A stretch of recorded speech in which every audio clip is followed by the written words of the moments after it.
Autoshow ponímame ako pre nás veľmi dôležité podujatie na záver súťažnej sezóny, keďže nejde len o samotnú súťaž, ale ten event sa skladá aj vlastne z piatkového dňa, kde majú možnosť si usadnúť do súťažných aut aj naši reklamní partneri a obchodní partneri.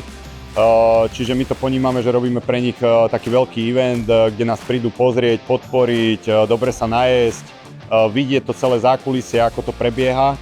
A máme tu veľkú účasť každoročne našich partnerov, za čo im veľmi pekne ďakujem, že nás aj celú sezónu podporujú a že stále každý jeden rok nás poctia obrovskou návštevou.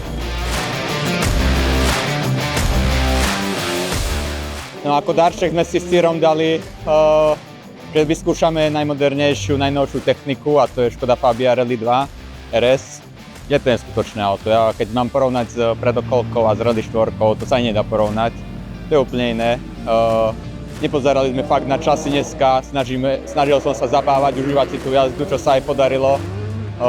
Trošku nám to počasie nevyšlo, myslel som si, že dám si taký test na suchu, lebo vtedy človek zistí tie hranice toho auta viacej, ale na tej vode to bola zábava od rána, zrýchlovali sme sa postupne a je to super.